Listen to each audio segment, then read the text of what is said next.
The 52nd day of having a president of the United States whose brain does not work. Donald Trump's brain is broken, badly damaged, as he exhibits every day. And once again today, Donald Trump said something that would have gotten any other president rushed to the hospital for a neurological examination and an evaluation for dementia, for starters. That's where they would have begun. It was a vile, anti-Semitic outburst by the man who once said this after he saw a black accountant working at one of his failed casinos. Quote, "Black guys counting my money. I hate it.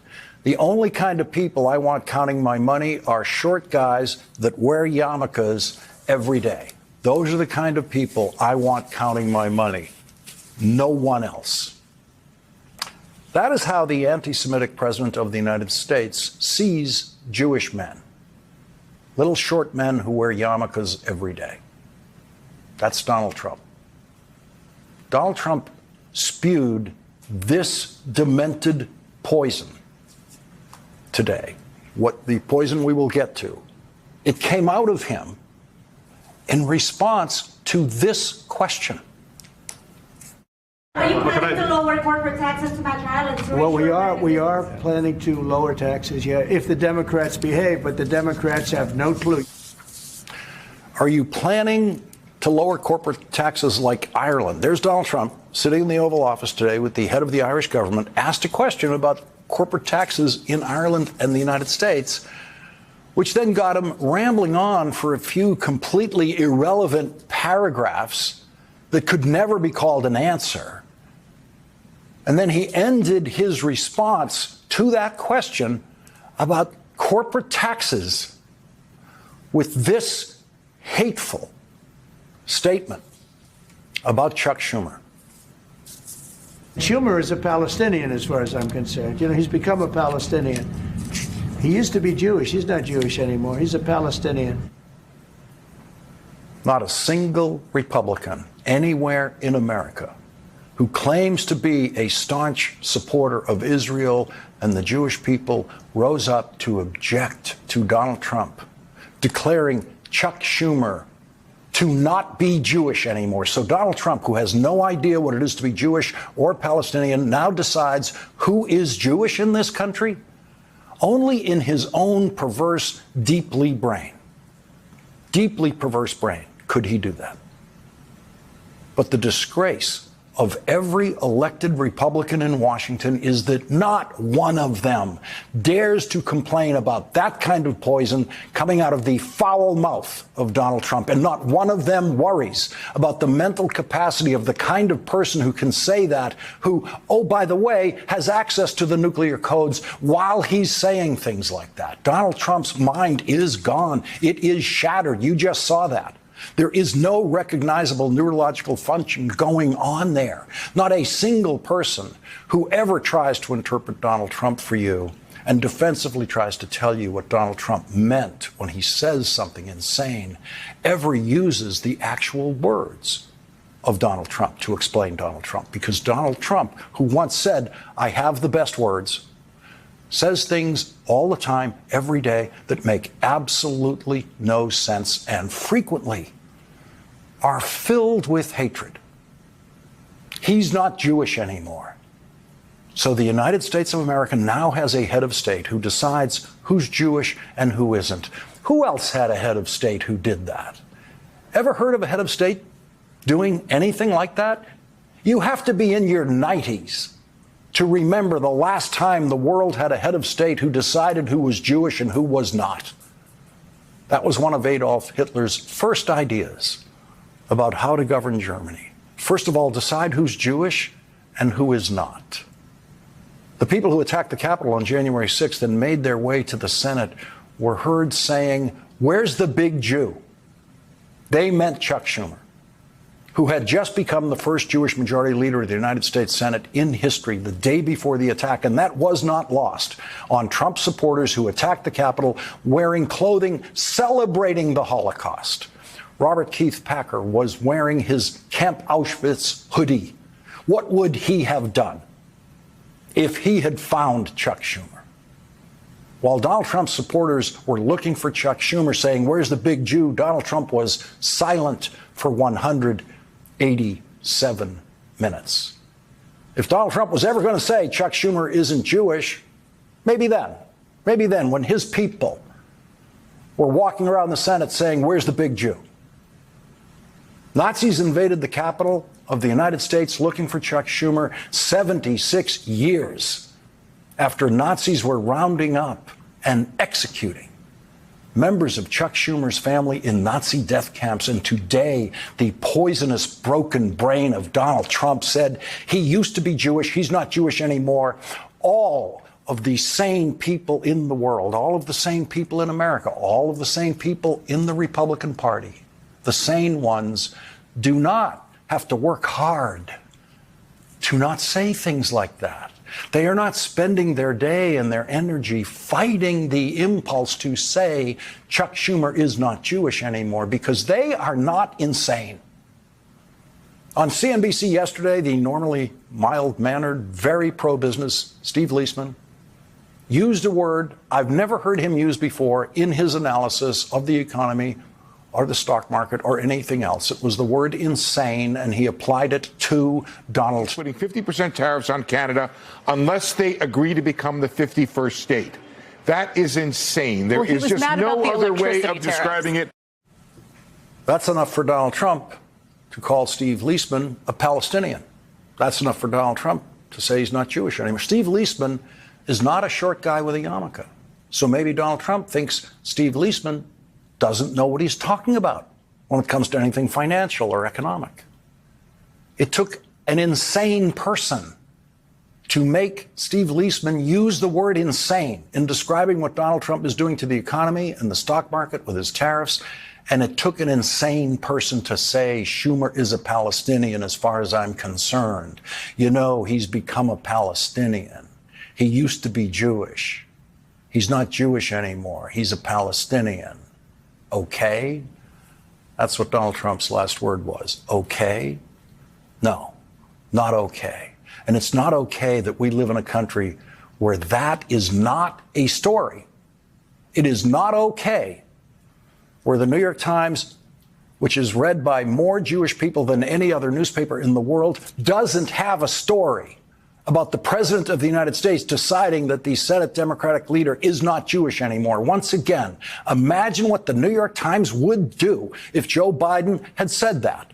How many inches high would the headline be on page one about Joe Biden or any other president saying that? But Donald Trump's most insane statements, including the ones filled with bigotry and hatred, now just slip through the cracks, the very big cracks in the American news media.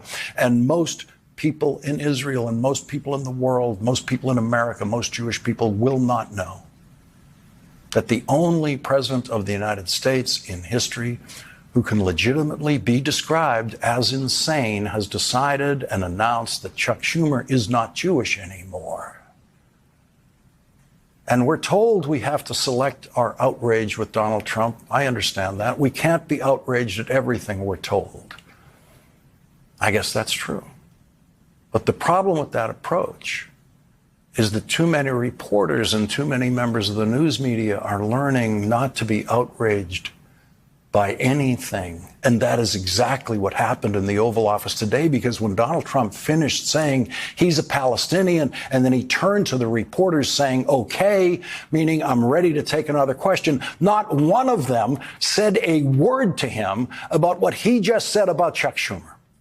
That was one of the most disgraceful public moments in the history of the Oval Office, if not the most disgraceful, possibly outdone only by Donald Trump in other Oval Office moments. And not one White House reporter screamed at Donald Trump about that. Not one of them said a word to Donald Trump, asked a single question to Donald Trump about when he became in charge of deciding who is Jewish. Remember how they used to scream at Joe Biden? Remember that sound? That wasn't there today after Donald Trump said Chuck Schumer's not Jewish anymore. You know what they'll tell you? They'll say, well, he didn't mean it. White House reporters will tell you that. They'll say he didn't mean it. When someone doesn't mean what they're saying, there's supposed to be something in the delivery that makes that apparent, especially if it's a joke, for example. Let's take a look. Let's take a look at Donald Trump saying this one more time. And when you look at this, see if you can find the slightest hint that he doesn't mean every word of this. Schumer is a Palestinian as far as I'm concerned. You know, he's become a Palestinian. He used to be Jewish. He's not Jewish anymore. He's a Palestinian. And then he turns and says, okay, to the reporters. I guess it was okay with them. Donald Trump didn't say a single thing today with more seriousness than he said he's not Jewish anymore. And Donald Trump said that sitting beside Ireland's head of state in an annual visit around St. Patrick's Day, which is Monday, to celebrate the Irish contribution to American life. The Irish head of state always comes to the White House around this time of year, around March 17th. Michael Martin is the leader of a country whose people take their Irish identity very seriously. Irish Americans have been known to take their Irish identity sometimes too seriously, like on St. Patrick's Day when they can cause a traffic jam here and there. But saying Chuck Schumer isn't Jewish anymore is the neurological equivalent of saying Michael Martin, the head of the Irish government, sitting beside Donald Trump in the Oval Office, isn't Irish anymore. Go ahead, Donald, turn to him and say that to him. Turn to him in the Oval Office and say to him, he's not Irish anymore. Because what you don't know, Donald Trump, is that the Irish government has a much more sympathetic posture toward Palestinians than Chuck Schumer ever has. Much more. And you wouldn't dare, Donald Trump, to turn to Michael Martin and say, you're not Irish anymore. You're a Palestinian. Wouldn't dare. Donald Trump has a broken brain that leaks ugly poison every day, and it cannot be fixed. It is getting worse. It is worse on day 52 of his presidency than it was on the first day of his presidency this time, and it will be worse on the 100th day of his presidency, and it will be worse, much, much worse on the 1,000th day of his presidency. And on this, the 52nd day of his presidency today, Donald Trump, the weakling, backed down in a very big way once again. We've seen Donald Trump's childish and now predictably weak backing down on his ridiculous tariff game, his dangerously stupid tariff game that he's playing against Canada and Mexico and the world. But today, Donald Trump backed down on something that's even bigger to him, and it is much more important to his voters than tariffs, which is why Donald Trump is using the tariff game and the madness it has created to distract from his biggest broken promise to his followers and his biggest failure so far, and that is mass deportation. There have been no mass deportations. None. And the breaking news of the night is the New York Times reporting ICE returns all migrants from Guantanamo to stateside facilities. That's right, all of them. And there were very few there. Remember the promises of the 30,000 people who were going to be scooped up in the United States and sent straight to Guantanamo? 30,000. He didn't even send 300, not even 0.1% of what he said he was going to do. And now he's given up on Guantanamo and doesn't want you to know it. The New York Times reports as of Friday, according to a court filing this week, 290 migrants from 27 countries have since cycled through the base. As of Friday, the court filing said 17 migrants were being held in a medium security facility, a dormitory-style building on the other side of the base from the wartime prison, where 23 were in Camp 6. So that is a grand total of 40 as of last week. 40 people detained by Donald Trump at Guantanamo Bay as of Friday, and now there are none. Zero. The operation has so far cost $16 million, according to representatives of the Guantanamo Migrant Detention Mission, who briefed a congressional delegation during a visit last week. It has a staff of 1,000 security forces and civilian contractors, many of them mobilized from military bases in the United States. In other words, many of them mobilized from military bases in the United States for no reason to go to Guantanamo and do nothing. A complete Trumpian waste of money, while his court jester Elon Musk is trying to pretend that he's the one who's finding the waste in the federal government. Immigration law specialists have questioned the legal basis for the operation, arguing that the act does not authorize the government to transfer people to the soil of another unrelated country without its consent, nor, they said, does it provide authority to many of them mobilized from military bases in the United States for no reason to go to Guantanamo and do nothing. A complete Trumpian waste of money, while his court jester Elon Musk is trying to pretend that he's the one who's finding the waste in the federal government. Immigration law specialists have questioned the legal basis for the operation, arguing that the act does not authorize the government to transfer people to the soil of another unrelated country without its consent, nor, they said, does it provide authority to detain people outside the territorial United States, which appears to exclude Guantanamo. That is what Donald Trump is trying to hide. That's why he's illegally using federal property to try to sell Elon Musk's cars, which American buyers are turning away from, apparently because they don't want to be accused of driving what could be interpreted as the rolling version of a Nazi salute. Thanks to Elon Musk's disgraceful public antics, that's what that car has become in the minds of some. Antics that the president of General Motors doesn't do. Idiotic antics that the president of Ford doesn't do. Hateful posts on social media that the presidents of other automobile companies don't do. And because the people running General Motors and Ford don't publicly disgrace themselves every day, people can buy electric cars from General Motors and Ford without fear of the very car itself associating the driver with any political position at all. Donald Trump wasn't asked a single question about Guantanamo Bay yesterday when he was trying to sell cars illegally on federal property in the White House driveway. Donald Trump wasn't asked a single question about Guantanamo Bay in the Oval Office today when he decided that Chuck Schumer isn't Jewish anymore. Donald Trump's so-called border czar, Tom Homan, is busy trying to threaten mayors in places like Boston, which has the lowest crime rate of any major city, because Donald Trump knows Tom Homan has failed to round up and deport the millions of people that Donald Trump promised to throw out of this country right away. Under the Donald Trump presidency, inflation went up. The price of eggs went way, way, way up and are still going up.